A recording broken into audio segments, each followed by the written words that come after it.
Mr. Beirillo, thank you so much for being with us today. It's the first year anniversary of the war in Sudan. No humanitarian aid, no ceasefire. What is your plan? We have a great deal of urgency about the crisis that is quickly going from bad to worse in terms of the level of violence on the ground. We are the largest humanitarian givers from the U.S., and we are hoping we can raise more money at the donor conference in Paris. We need to get both more access in, and we're pressuring both sides of the conflict to allow that access. But even in the areas like Chad and the refugee camps, we don't have sufficient funding. And that's because the world has really allowed this crisis not only to continue, but to continue in almost total invisibility. We are pushing for the peace talks to resume in Jeddah, and for those to be inclusive of both African and Gulf partners that are key to helping to bring this to a close. And we need this war to end. That's the clear message from the people of Sudan. And clearly we have not yet put enough pressure on the actors inside or outside to bring this to a close. And we are going to need to do that in concert with others in the region. That brings me to my second question, pressure. What does that mean for the U.S.? Does it mean more sanctions?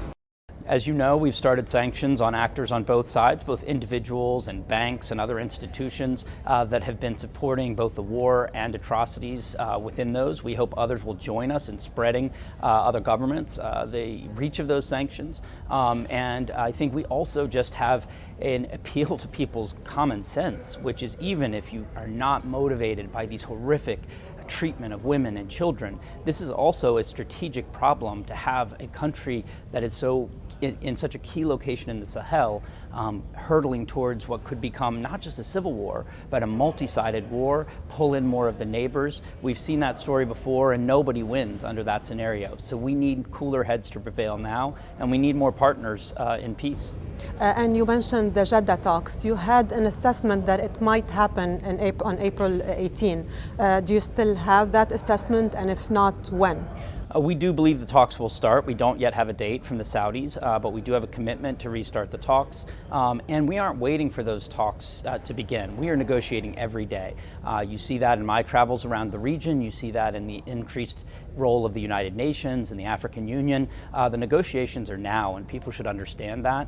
We need the war to end as soon as possible. We certainly think formal talks are an important part of that, and we're looking forward to the Saudis convening the right actors for us to try to finalize a deal. But we aren't waiting until those talks because the people of Sudan can't afford for us to wait. The Sudan Foreign Ministry is saying that no one is contacting them from the U.S. or any side, really. Have you had any contact with the Sudanese side about the talks? We are looking forward to invitations going out and then contact being made as soon as the Saudis give us a date to proceed. We understand they, as hosts, will be doing that, and we believe that the sooner the better. Maybe even we'll see some news here around the anniversary. But we also know there was some stoppage for Eid in the end of Ramadan, but there hasn't been a pause in the fighting. In fact, we've seen a dramatic escalation of the fighting, particularly around Al Fasher, a horrific environment for civilians, even less humanitarian access. So in that sense, we need much greater urgency in moving towards a deal. I heard from some ex-officials in the U.S. Some of them are proposing maybe the U.S. taking sides in the fight, whether it's with the Sudanese armed forces or with the rapid forces. What's your take on that? We've already taken a side, and that's with the Sudanese people. And the Sudanese people are very clear on what they want. They want an end to this war. They do want to see a unified, integrated, professional army. They want to see a return to the constitutional transition that they had so much courage and inspiration in bringing into being just 5 years ago.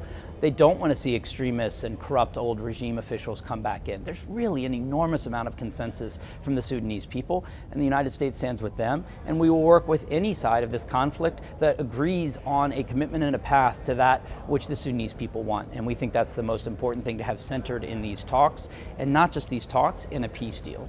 And Mr. Special Envoy, there's a lot of actors today now taking part in the fight in Sudan.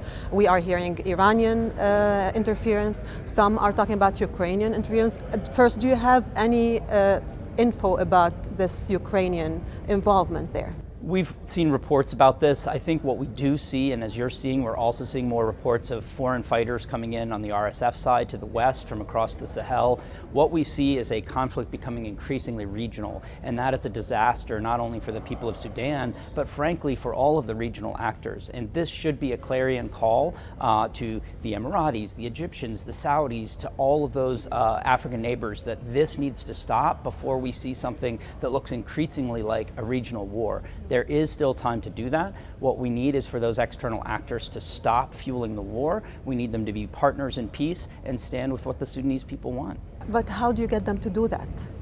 Well, we're doing it every day. We're doing it with the shuttle diplomacy visits. We've seen several initiatives that I think have played a positive role, including from the Egyptians and others. I think that there is a very clear sense of urgency coming from some of the neighboring countries. They may do it more privately, but making clear that even if you're not compelled by the issues of human rights and abuse of women that should have been enough to stop this war 12 months ago or 10 months ago, if all you care about is just stability, that is still a good reason right now to change the perspective.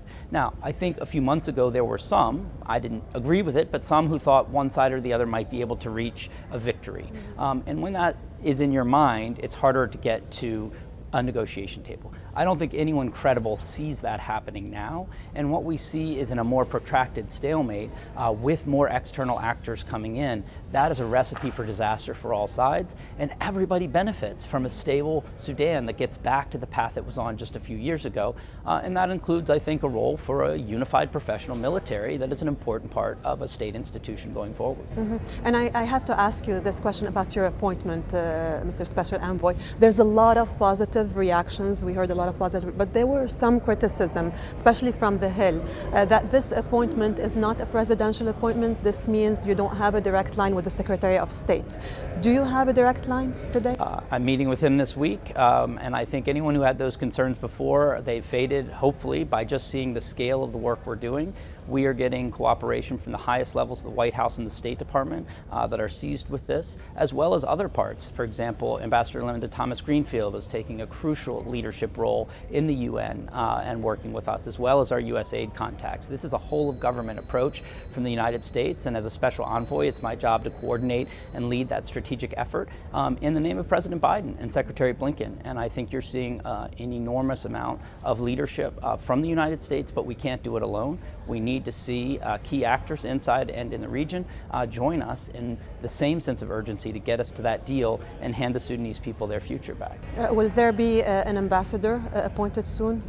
We do not have our embassy in Khartoum, as you know. We're actually in touch with the government and with relevant ministries about that process, which is its own protocol.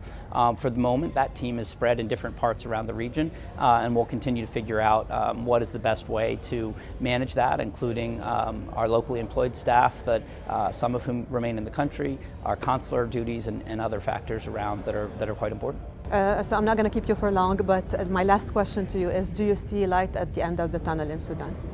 I do. I've seen conflicts before that people had written off as hopeless, where we saw tremendous breakthroughs, including the first peace deal I ever worked on in Sierra Leone. Here I see actually a path forward. It's a question of political will.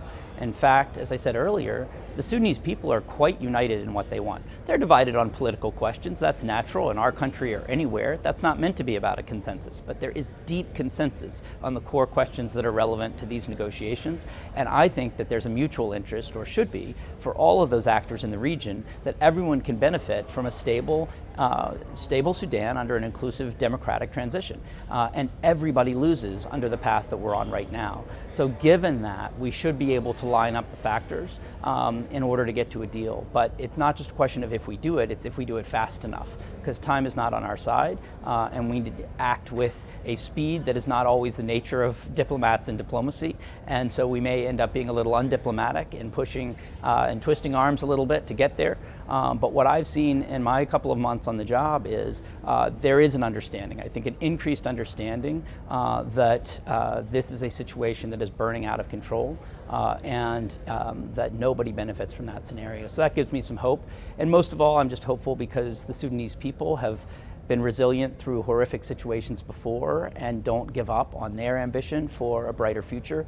And I see that whenever I'm meeting with Sudanese, particularly women and youth, and you see these young people who are coming up with things like the emergency response rooms, finding ways to get, cash apps and other things in. They're just incredibly digitally savvy, and they're so dedicated to their country. They haven't given up on that future that they think they deserve. And as long as they haven't given up, we're not going to either. And I think we can find a path. Do I have time for one more question? Sure. One more. Just because you mentioned something about one side thinking that they might win, and I've been hearing that a lot also from a lot of, I had an interview with also the ex-Sudanese, the ex-ambassador to South Sudan, and she said something about the fact that these are fighters, these are military people. They don't know how to negotiate, they know how to win. And if they don't win, that means they lost. So what is your answer to that? Well, I think one hope here is that we can get people out of a zero-sum mentality that's exactly that. And sometimes it's actually easier to get people to see the benefits of a deal than of conversation. So we need to have both the formal talks, but also I think when we can describe the outcome in the future, we have something where I think a lot of people can see benefits for all of those in Sudan. But it is difficult when people are fighting, particularly in active warfare. Their animosity is at a peak. But that's why we think this isn't about getting the two belligerents to discuss this with each other. This is first and foremost about centering the Sudanese people in what they want. They should be the ones determining the future, and then working with external actors to ensure that we have enough diplomatic pressure to back that plan that the Sudanese people want. And those are the cooler heads that need to prevail at this time. Thank you so much for your time. Thank you. Thank you.